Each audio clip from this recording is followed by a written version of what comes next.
Hello hello friends, welcome back to my channel again. आज हम करेंगे जो दिसंबर 2019 के अंदर जो क्वेश्चन पूछे गए थे एग्जाम के अंदर, उन क्वेश्चन को। ठीक है, तो अगर आपको वीडियो अच्छी लगे तो आप वीडियो को लाइक, शेयर्स और सब्सक्राइब है वो जरूर कर देना। Okay, let's we start. देखो, फर्स्ट क्वेश्चन जो इस बार आया था एग्जाम के अंदर ये था कि which two of the following measure of central tendency are not capable of algebraic treatment.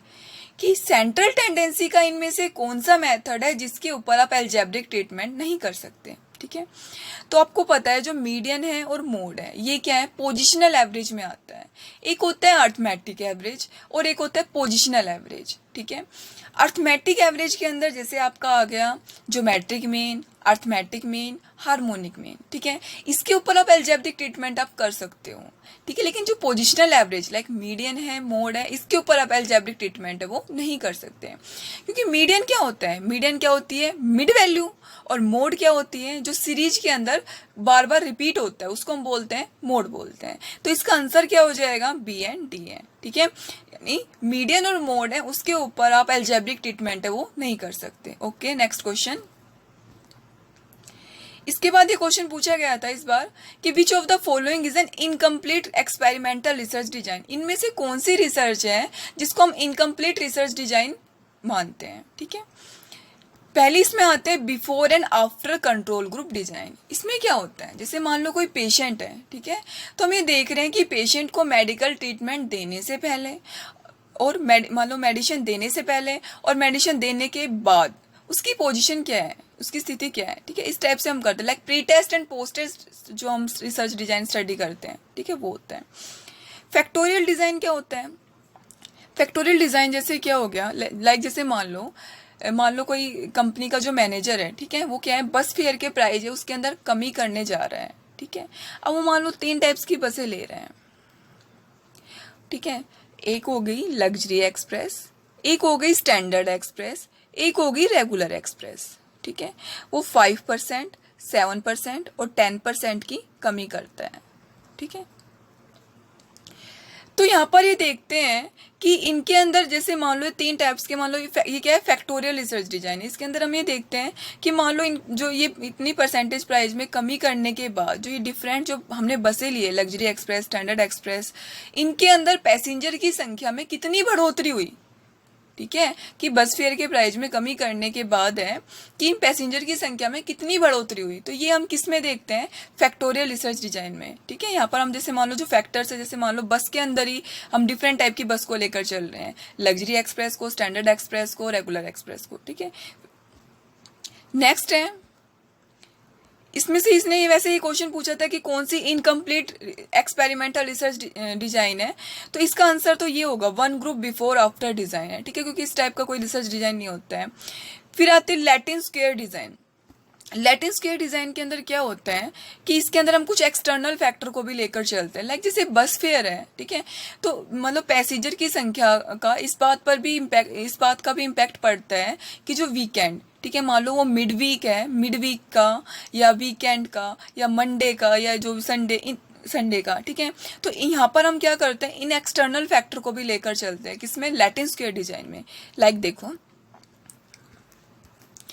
जो रेजिडेंट हो गए, ठीक है, अर्बन रेजिडेंट हो गए, ठीक है, रूरल रेजिडेंट हो गए, रिटायरमेंट पर्सन हो गए। ठीक है, और इसमें हम ही देखते हैं कि मान लो मिड वीक है, वीकेंड है, ठीक है, और मंडे है, या इनको भी लेकर चलते हैं। यहाँ पर क्या करते हैं, एक्सटर्नल फैक्टर को भी लेकर चलते हैं और फिर देखते हैं कि इनके अंदर पैसेंजर की संख्या के अंदर फिर कितना इंक्रीमेंट हुआ है। ठीक है, ये जो 5%, 7% और 10% है वो कमी करने के बाद। ठीक है, इसमें क्वेश्चन क्या पूछा था कि कौन सी इनकम्प्लीट रिसर्च डिजाइन है, तो इसका आंसर क्या हो गया, 1 ग्रुप बिफोर आफ्टर डिजाइन है। ओके, नेक्स्ट क्वेश्चन जो एग्जाम में आया था, which of the following is the non random method of selecting sample of A given population. इसने पूछा है कि इनमें से कौन सा जो मेथड है वो नॉन रैंडम सैम्पलिंग मेथड है। ठीक है, तो देखो,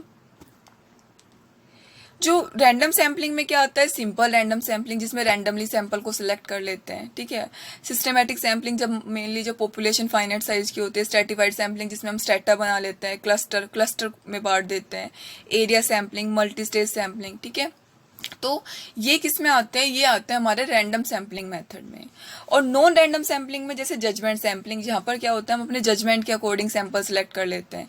कन्वीनियंस सैम्पलिंग, अपनी सुविधा के अनुसार जहाँ से हमें सही लगे वहाँ से हमने सैंपल ले लिए, ठीक है। Quota sampling, quota sampling stratified sampling की तरह ही होता है वैसे तो, लेकिन जैसे कि स्ट्रेटिफाइड सैम्पलिंग के अंदर स्टेटा बनाने के बाद जो सैंपल है वो रैंडमली सेलेक्ट करते हैं, लेकिन कोटा सैम्पलिंग के अंदर क्या होता है, जब स्टेटा बनाने के बाद जो सैंपल है वो नॉन रैंडमली सेलेक्ट किए जाते हैं, इसलिए इसको क्या बोलते हैं, कोटा सैम्पलिंग। ये किस में आता है, नॉन रैंडम सैम्पलिंग में। Panel sampling, snowball sampling, snowball sampling को हम चेन सैम्पलिंग भी बोलते हैं। स्नोबॉल सैम्पलिंग का मतलब जैसे कि मान लो मैंने किसी जैसे आस पड़ोस में जाकर किसी से पूछा, ठीक है, मान लो कोई इन्फॉर्मेशन लेने के बारे में, उसने किसी और का नाम बताया, फिर वहां पर गए, उसने फिर किसी और का नाम बताया, तो इस टाइप से इसको क्या बोलते हैं, चेन सैम्पलिंग भी बोलते हैं, ठीक है। इसको बोलते हैं स्नोबॉल सैम्पलिंग। अब क्वेश्चन क्या पूछा गया था कि इसमें से कौन सा मेथड है ना वो नॉन रैंडम सैम्पलिंग मेथड है, तो नॉन रैंडम सैम्पलिंग मेथड कौन सा हो गया आपका, कोटा सैम्पलिंग, ठीक है। ये कोटा सैम्पलिंग किसमें आता है, नॉन रैंडम सैम्पलिंग मेथड के अंदर, ठीक है। तो इसका आंसर क्या होगा, ये सारे क्या है, रैंडमली सैम्पलिंग मेथड है। सिस्टमैटिक सैम्पलिंग है, stratified sampling, systematic sampling, multi stage sampling, ये सारे क्या है, रैंडमली सैम्पलिंग मेथड है। तो आंसर इसका क्या हो गया, कोटा सैम्पलिंग। इसके बाद एक क्वेश्चन ये आया था, ठीक है, इसके लिए आपको अपने आप फिगर एज्यूम करनी पड़ेगी कि the sum total of the value of two variable X and Y is equal for the all of observation. यानी हम है ना यहाँ पर हम दो वेरिएबल को लेकर चलेंगे, एक्स और वाई को। क्या कह रहा है कि the sum total of value of the two variable X and Y is equal for the all the observation. यानी जो हम एक्स और वाई वेरिएबल को लेकर चल रहे हैं ना, उनका टोटल भी सेम आना चाहिए और जितनी भी ऑब्जर्वेशन है वो भी क्या होनी चाहिए, इक्वल होनी चाहिए। तो उस केस के अंदर इसने पूछा है कोफिशिएंट ऑफ कोरिलेशन क्या होगा एक्स और वाई के बीच में।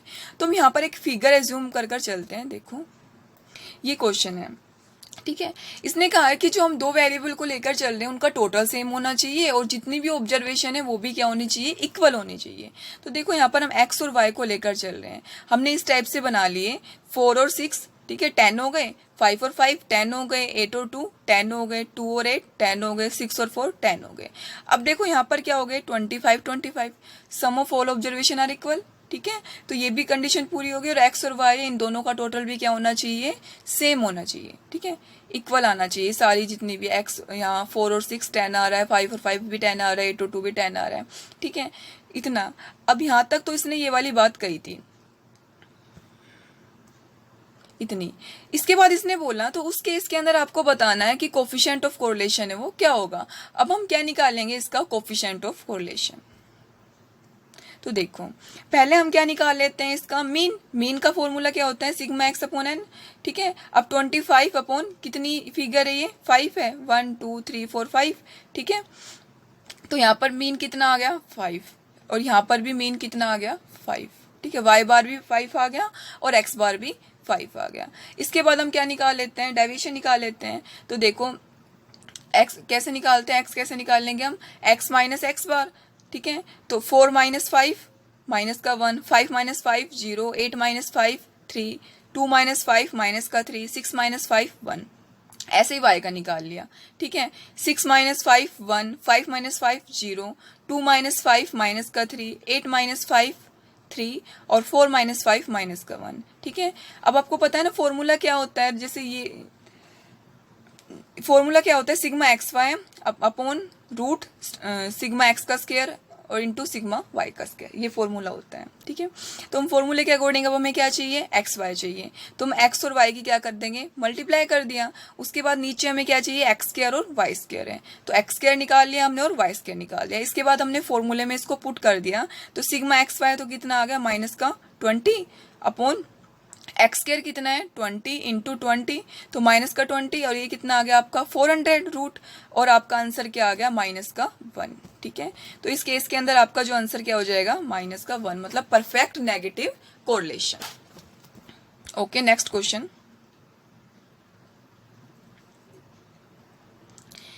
इसमें पूछा है मैच दी फॉलोइंग।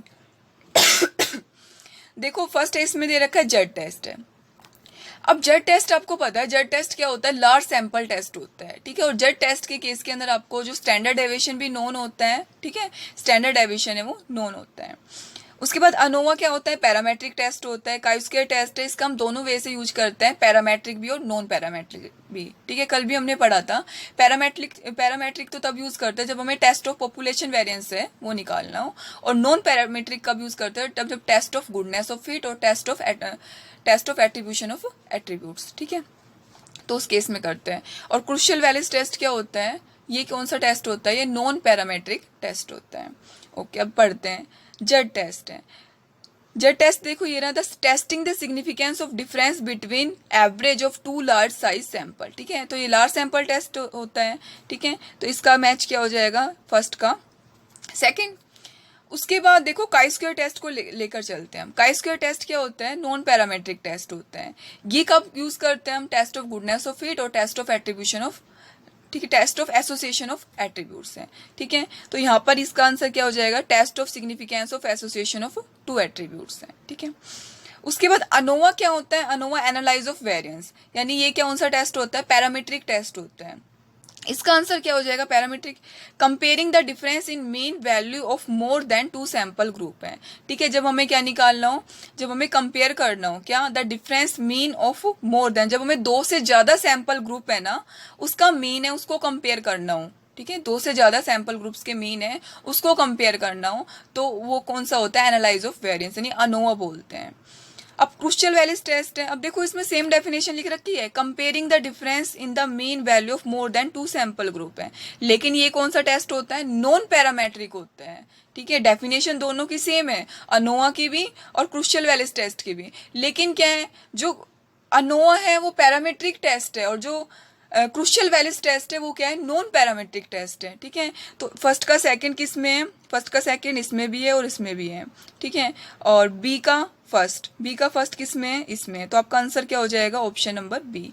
सी का क्या हो जाएगा, फोर्थ, जब हमें test of association of attributes निकालना होता है। और क्रूशियल वैल्यूज टेस्ट क्या होता है, जब हमें comparing the difference in mean value more than two sample group, लेकिन ये कौन सा होता है, ये नॉन पैरामेट्रिक टेस्ट होता है। ओके फ्रेंड्स, यही क्वेश्चन थे जो इस बार एग्जाम में पूछे गए थे, जो दिसंबर 2019 का एग्जाम हुआ था। अगर आपको वीडियो अच्छी लगे तो वीडियो को लाइक, शेयर और सब्सक्राइब करना मत भूलना। Thank you.